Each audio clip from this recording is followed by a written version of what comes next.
Hey Credit Warriors, Credit Shifu here, and there hasn't been so much in the way of credit card news today or in the last couple of days, so I wanted to take this time to do a video about this Vox video that came out a few days ago, which you guys have probably seen. If you haven't seen it, I'll put the link below. They interviewed the points guy in this video, and the title is called "Who Actually Pays for Your Credit Card Rewards?" And then it says, hint, it's probably you. Well, that's not as clear cut, to be honest, okay? But this video, it's quite interesting. The points guy talks about, the interchange fees that banks, charge to merchants, and basically saying that the rewards come from those fees. With these premium credit cards is the interchange fee. That's the bread and butter. It's the bank that issued the card that collects the interchange fee. And it's this money that they heavily rely on to pay cardholder rewards. I think it's a little bit more complicated than that, but we're going to dive into some of what's presented in this video, okay? So the way Vox presents it is that around 2008, the time of the financial crisis, the major banks realized that they weren't making so much money off of mortgages because obviously interest rates were really low and they just weren't selling as many homes. Okay, there were a lot of foreclosures and all that kind of stuff. Mortgage income was definitely down for them in those years. So they shifted their business to credit cards and they started promoting a lot more travel credit cards, high-end rewards credit cards, etc. And so around 2008 is kind of the time where the gap between the interchange fees on basic credit cards and reward credit cards really increased, okay? So Vox points out in the video that basic rewards cards with like little or no rewards will typically charge around 1.5% on every dollar spent, okay? And that's a fee that the merchant pays to the credit card issuing bank and the network. There's actually several different parties that take a cut from that fee. But that's what the merchant pays when you use your card to buy something, and it comes out of the price that you pay, okay? So the low end is 1.5, but premium rewards credit cards, they started increasing the amount of fees that they charge, and they charge about 3% now, the highest interchange fee charged by rewards cards like Sapphire Reserve, etc. And merchants cannot refuse rewards credit cards, okay? Legally now, they have to honor all cards, okay? If they're dealing with, this is basically the rules that Visa, MasterCard, American Express set. If you want to use their network, you have to honor all cards. If you refuse a rewards card or whatever, then the person can report you to Visa and you can potentially get kicked off the network. Same with if a merchant tries to give you a minimum spend requirement of over $10, you can also report them to Visa and get them kicked off the network, okay, just for your information there. So it was after the financial crisis that these rewards credit cards became really, really mainstream. Spending on these cards has increased. It now makes up a huge portion of spending. And in 2017, the dollar amount of merchant fees that merchants paid to the credit card issuers and networks in the US was $43.4 billion. Okay, that's 2017 figure. That was a huge amount. Now, apparently, according to the Vox piece and their interview with the points guy, the points and miles that you earn come from these interchange fees. Now, I think in some cases that would be true. I think in general that's true, but there are definitely cases where that is not true. So look at the Chase Freedom, for example. It gives you 5% back in rotating quarterly categories, okay? Now, Vox said in their own piece that at the moment the highest interchange fee is around 3%. So where's that extra 2% coming from for the Chase Freedom, okay? Maybe they're making it off of the interchange fee when you only earn 1% back, maybe. But I don't think so, because remember, they don't even get all of that 3%. There are other parties involved. There's the issuing bank, there's Visa, MasterCard also takes a cut. There are other companies which are called acquirers, kind of middlemen for the transaction, that take a cut. There are many different parties that take a transaction out of that. So they don't actually get the full 3%. And the Chase Freedom is not a high tier rewards credit card. It's sort of a mid tier one, so it's probably not even getting the full 3% anyway. So let's say Chase earns 2% off of it. Where's the 3% coming from? Okay, it's got to be coming from interest payments, late payment fees, that kind of stuff that other people are paying on that card. Okay, if you're paying interest on it, then some of your rewards probably would be coming from that because you're bringing profit into the bank through your late fees or your interest payments. But if you're not doing that, if you're paying in full every month, okay, then that extra amount has got to be coming from other revenue sources from the bank, okay? Now, obviously, if you're redeeming for airline miles, banks buy these in bulk, in batches of like 1 million or 1 billion or something, right? So they get them at a huge discount. All right, so that's a way that they can save money. So when Chase Freedom gives you 3% back on travel and dining, they definitely haven't bought the airline miles that you can exchange those points for at 1 cent a piece. They've probably bought them at, half a cent a piece or even less, right? They've bought them at a huge discount. So that's a way where they can give extra rewards because they've bought these airline miles at such a massive discount. But I still feel that because you can exchange that for cash back at 1 cent per point, they are potentially giving you 3% value, which would cover the entire fee, not just Chase's portion of it. So there's got to be something more going on here.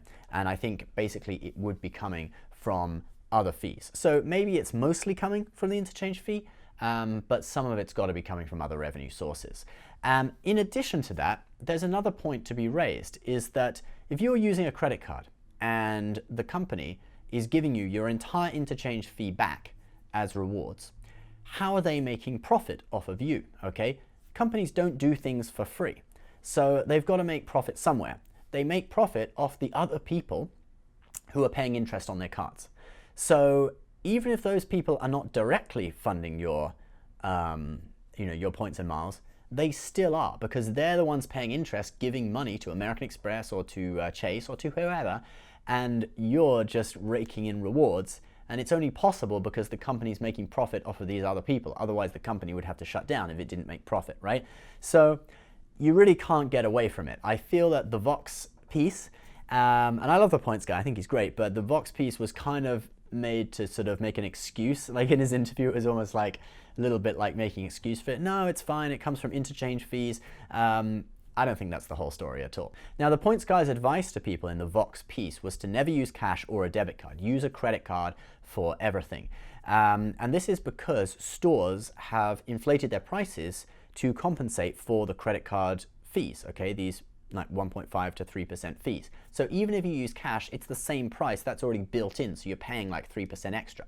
Now, the only place that does charge more for credit cards would be gas stations, and some things like utility companies or something, or healthcare that want you to do like ACH transaction from your bank would charge a small credit card fee. But regular stores or things like Amazon or whatever, they charge the same price for everything. Obviously Amazon, you can't use cash because it's online, but you know what I mean. So regular stores.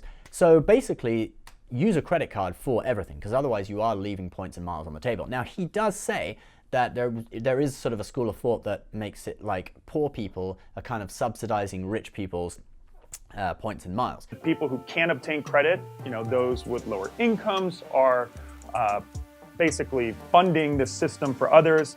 Others will say, well, the merchants get paid more, they get paid on time, there's less theft. There is some truth to that. I mean, yeah, there is some truth to that. Poor people probably, if they don't have cards, they're paying higher prices for things, like 3% higher, but they're not getting miles back because they don't have a credit card. Well, my advice to people who are on the poorer end of the spectrum would be get your credit score under control. Just because you don't have a high income doesn't mean you can't have credit cards. I mean, when I started the Credit Shifu, you wouldn't believe how low my income was. Like, I didn't really say it in the videos because I wanted to appear professional and successful and stuff. But, I was earning under $40,000 a year. I was in the 30s, household income, not just me, including my wife, in the 30s. And at that time, I had already, the Sapphire Reserve. My wife had the Amex Platinum. So, that's quite a way under the annual average household income for the United States. Quite a lot under, okay? And yeah, at the time, I always used to say like, oh, I'm about the average, maybe just a little bit under the average. Well, actually, it's quite a bit under the average. And I kind of can say it now because I'm like, my income has increased like a lot, right? I mean, you saw on the video I did last year about this YouTube channel, we earned $40,000 just from the Google ads. And, I do a few other things. We have a few other streams of income and stuff. So, I don't want to say the exact amount. Maybe we'll do it on the Business Shifu channel, break it down. But yeah, that's basically, we earn a lot more now. So, but even at that time, I already had the Chase Sapphire Reserve, and I've heard stories of people who, message me and say, yeah, I'm a student, I have a part-time job that gets me 20 grand a year, and I already have the Amex Platinum, So, and that's all because people just take care of their credit. So the biggest advice to you is, if you are on the poorer end, don't subsidize rich people's points and miles, okay? Get your credit score under control and, get yourself a card, always pay it off every month and reap in those rewards. Now, what is the future of these rewards though? Because many retailers are, kind of getting restless. They don't like the situation where they are paying so much in these, in these interchange fees, which are kind of funding people's vacations, all right? Certainly funded my vacation to the Cayman Islands a few months ago. And, we may see a lawsuit in the future. Several big retailers, I think Home Depot is one, there's a few others. It is thought that they are gearing up for a lawsuit. And in the EU, which I don't like, if you know anything about me, I'm not a big fan of the EU.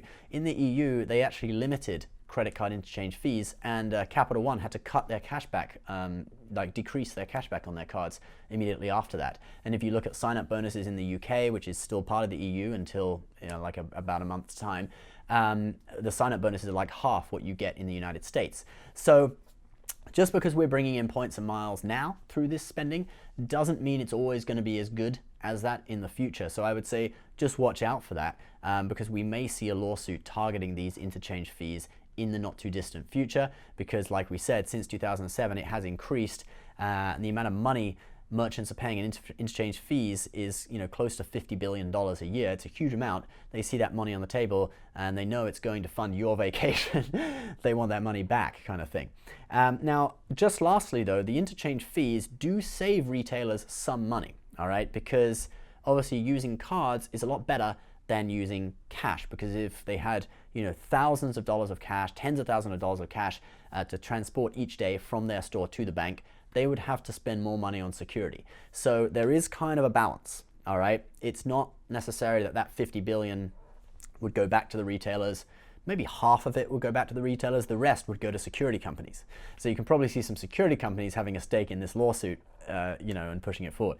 But anyway, that's kind of my analysis of this Vox article. I would say it's correct, but I don't like the kind of tagline, "It's probably you," because I think it's very hard to know. It's an incredibly complicated system, and even if, say, Chase or American Express was using, a 3% interchange fee goes to a 3% reward exactly, that would mean they were making no profit off of you. So they have to make profit off of other people in order to give you that reward, because they have to be profitable, so other people are still paying for your vacation, all right? It's just, you can't get away from it. What should you do? Well, for me, obviously, I do consider the moral implications of things like this, and that's why I'm opposed to manufactured spend. I think it's just not honest. You're basically defrauding. I mean, it's in the terms and conditions, for most cards, they don't want gaming behavior, all right? So it's kind of gaming the system. I do not advocate it. As for just getting points, I mean, if you're doing something that's within the terms and conditions, even if you're maximizing it, they can't really fault you for doing it, all right? No one can really fault you for that because it's within the rules. So that's my take on it. Just as long as you play within the rules, I think it's fine. Don't feel bad about it just because if you analyze the minute details of it, yeah, kind of that points probably is paid for by other people, or but it's difficult to know. All right, guys, so I'm going to wrap it up there because I've talked for a while. Obviously, we've talked a lot about travel credit cards in this video and suggested that if you're using cash or a debit card, you are leaving points and miles on the table. So we'll put a link to a comparison of some of our favorite travel credit cards from creditcards.com. Do check it out if you want a travel credit card and you'd like to learn more about them. Obviously, advertiser disclosure, it is in the description section of this video. Thank you so much for watching. We'll see you next time. Bye-bye.